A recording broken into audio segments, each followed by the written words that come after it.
எல்லாருக்கும் வணக்கம். என் பேர் விஷாலி. எங்கள் அப்பா பேர் கோபிநாதன், அம்மா பேர் ஜெயசித்ரா. நான் 12th SRM பப்ளிக் ஸ்கூல் துறையூரில் படித்தேன். என் ஊர் காரைக்குறிச்சி, அரியலூர் மாவட்டம். நான் வந்துட்டு சக்தியில் 2024 பேட்ச். இப்போது நான் கவர்மெண்ட் மெடிக்கல் காலேஜ் அரியலூரில் படிச்சுட்ருக்கேன், என்னோட நேட்டிவ்லே. அண்ட் என்னோடய ஸ்கோர் 627 எடுத்தேன் 2024. அப்புறம் வந்துட்டு அங்கே இருக்க சக்தி நீட்டை பற்றி சொல்லணுன்னா, எல்லா ஸ்டாஃப்ஸுமே ரொம்ப கேரிங்காக இருப்பாங்க, நம்மளை எப்போவுமே மோட்டிவேட்டடாக வச்சுப்பாங்க.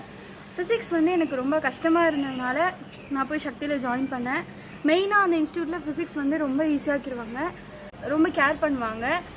எல்லா சப்ஜெக்ட்டுமே ஃபிசிக்ஸ், கெமிஸ்ட்ரி அண்ட் பயாலஜி 3 சப்ஜெக்ட்டுமே ஈக்குவல் இம்பார்ட்டன்ஸ் தருவாங்க. பட் ஃபிசிக்ஸ் இன்னும் ஈஸியாக சொல்லி தருவாங்க. ஹாஸ்டல் பார்த்திங்கன்னா நமக்கு ரொம்ப ஹோம் என்விரான்மெண்ட் மாதிரியே இருக்கும். ஒரு ஹாஸ்டல் மாதிரி இருக்காது, ஒரு ஃபேமிலி கூட இருக்க மாதிரியே இருக்கும். ஃபுட் பார்த்திங்கன்னா நம்ம வீட்டு ஃபுட் மாதிரியே தான் இருக்கும். மற்றபடி சக்தி இன்ஸ்டியூட் நல்ல இன்ஸ்டியூட், கண்டிப்பாக ஜாயின் பண்ணுங்கள், சக்ஸஸ் பண்ணுங்கள். தேங்க்யூ.